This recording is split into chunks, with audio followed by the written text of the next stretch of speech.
importanteng gagawin siya sa labas ng Senate. So, nung magtawag ng mga kasamahan namin, then, natunugan namin na ipipilit nila itong Section 41C na ito. Ano naman sila, binibilang namin 12 sila. So, talo kami. And sinasabi namin, tika muna, bakit yung minamadali yan? Kaya, para malambot bawal kasi hindi kayo pwede magbutan kung walang quorum. So, mawala sila ng quorum. Kailangan 13. Pero yata sila, all present sila kahapon. So, lumayas na ho kami, nilayasan namin. Pag-usapan, tanong namin tayo, pag-usapan na ito sa lunay sila, makapantay yung gusto natin. Pero, kitang-kita naman na parang Alvin, pinipilit na nito 41C, Section 41C, dadagdagan nila na o babaguhin nila na payagan na isang senador na mag-attend ng session, demoto, teleconference, telecommunication. Walang ganon! Hindi, pinipilit nila na si Bato de la Rosa mag-online. Oh, lol! Walang ganon! Tama ka, Chris Rose, babe. This Marco Beta, the bark of a dog was the old one. Ito kasi mga punya, alam nyo, kahit anong pilit ninyo, wala na tayo sa COVID, wala na tayo sa pandemic. Punyeta kayo, papaputohin nyo si Senator Ronald Bato de la Rosa online. Uy, di ba naman kayo gago? Ano si Bato, walang pa? Ano si Bato, walang kamay? Ha? Si Bato isang pugante. Ibig sabihin, meron kayong alam kung nasaan si Bato. Ngayon na alam ninyo kung nasaan si Bato, kaya gusto nyo ipa-online voting na lang. Walang ganon. Ilabas ninyo si Bato. Si Bato, ilabas ninyo. Walang online voting dito. Sasabihin ninyo kung pwede online voting kasi fugitive. Tangin na ninyo, kaya nga pugante, pinaghahanap. Tapos yung online voting ninyo, makaka-attend siya sa Senado. Paano yun? Di ba kunyari, sige, pugante ako, nagtatago ako. Tapos pwede akong mag-online voting? Pwede ba yun? Sige nga mga minamahal, sige nga, ipaliwanag nyo sa akin kasi nabubobo ako. Ganito for example. Okay, pugante ako. Oo. Hinahanap ako. Nababaliw yung law enforcement kung saan ako matatagpuan. Nababaliw sila. Hindi nila alam kung nasaan ako. Tapos merong isang senador na magsasuggest na i-online voting na lang si Senator Ronald Bato de la Rosa sa kanyang impeachment. Lol, ibig sabihin kayo, alam ninyo kung nasaan si Bato. Niloloko tayo. Niloloko tayo. Alam nyo ba na nakalagay sa ating Biblia na bawal ang magsinungaling? Di ba? Hindi natin tinatarget yung yung simbahan or yung religion ni Senator Rodante Marcoleta. Pero parang napakalaking kahudasan naman. 'Di ba? Kasalanan to sa Diyos. Nagigets niyo? Kasalanan to sa poong may kapal if ever na magsisinungaling tayo. 'Di ba bawal ang magsinungaling? 'Di ba mga minamahal? Sige nga, i-search natin mga minamahal. Ano ba ang turo ng Diyos? ChatGPT, ano ba yung turo ng Diyos tungkol sa pagsisinungaling? 'Di ba bawal ang magsinungaling? Bigyan mo nga ako ng verse or kung ano pa mang kung saan nakasulat 'yon sa libro. Ito nire-research na natin mga minamahal kasi 'di ba bawal magsinungaling. Ngayon, sabi dito, Leviticus 19:11, huwag kayong magsisinungaling sa isa't isa. Senator Rodante Marcoleta, ako wala akong INC ka, Christian ako, Catholic ako, born again ako. Wala akong pakialam sa religion, pero mga minamahal, ang pagiging Judas sobrang sama.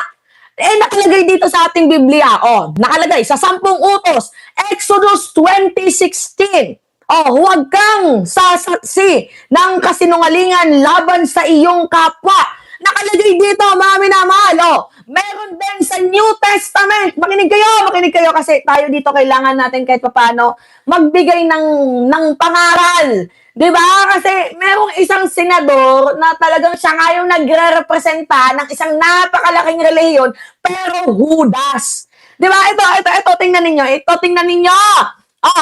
Meron din sa New Testament. Kaya't iwaksina ninyo ang kasinungalingan at magsalita ang bawat isa ng katotohanan sa kanyang kapwa. Sa Ephesians 4:25. Meron pa mga minamahal. Ito naman ang mabigat ang pagkakasabi. Kailangan natin dito kasi para makinig ang ibang mga senador dyan na connected sa relihiyon. Di ba, mga minamahal? Sabi dito, kasi ang sinungaling na labi ay kasuklam-suklam sa Panginoon. Ngunit ang tapat sa kilos ay kanyang kinalulugdan. Proverbs 12:12. Di ba mga minamahal? Nandyan sa Ten Commandments, you should not steal. ChatGPT, nasaan ba nakalagay sa verse yung bawal ang magnakaw or wag kang magnanakaw dahil masama iyon? Eto, nire-research natin si ChatGPT yung source na natin dito. Hindi ko naman sinasabi or minamaliit na masama ang mag-research. Pero eto, Exodus 20:15, nakalagay dito, huwag kang magnanakaw. Talagang tama naman itong ating mga Sabi ni Sergio Limos Sr., the Ten Commandments say, you should not steal. You should not steal. Makikita rin dito sa Leviticus 19:11, huwag kang magnanakaw, huwag kang magsisinungaling, at huwag kang mandaraya sa isa't isa. Marcoleta, nakikinig ka ba? Ito. Senator Rodante Marcoleta, hindi to sa pag-brag down sa iyong relihiyon, pero nais ko lang sabihin, Senator, na may mga senador kasi tayo at mga kaalyado ninyo na mukhang magnanakaw. So that, syempre, 'di ba, ikaw yung nagre-represent ng buong kapatiran. So, hindi ko naman sinasabi na ganon din sila. Ang akin lang, lilinawin ko lang, parang ikaw yung nagiging mukha nila, 'di ba? So ngayon, huwag kang magnanakaw, huwag kang magsisinungaling, huwag kang mandaraya sa isa't isa. Nakalagay po yan dito sa Leviticus 19:11. Ngayon, anyway, to make the long story short, huwag kang magsisinungaling kasi bakit mo gustong ipa-online voting? Ito tanong lang. Bakit mo gustong ipa-online voting itong si Senator Ronald Bato de la Rosa? In fact, fugitive siya, hindi siya makita, wala tayong alam sa whereabouts ni Senator Ronald Bato de la Rosa. Pero bakit ikaw, Gina G, na mag-online voting si Bato? Diba, mga minamahal, Gina G, si Senator Rodante Marcoleta na mag-online voting si Senator Ronald Bato de la Rosa. For what reason pa? Diba, fugitive yan? Di kung makukontak lang din naman pala ninyo, bakit hindi nyo na lang siya ibigay dyan sa Senado or mahuli pa? Diba, mga minamahal, ganun lang kasimple. Ganun lang, sobrang dali lang ng pakiusap natin, mga minamahal. Huwag sana tayong greedy para nang hindi tayo nahuhuli.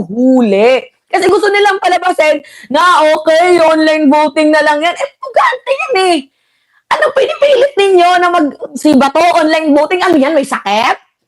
Pugante si Bato. Thank you sa'yo, Christopher Mejia. Yung pugante si Bato. Tapos ano ini-insist ninyo na si Bato mag-online voting? May konta kayo? Kung sino yung kumonta kay Bato, ibig sabihin, obstructionist yun. So, pinapagtanggol mo si Bato.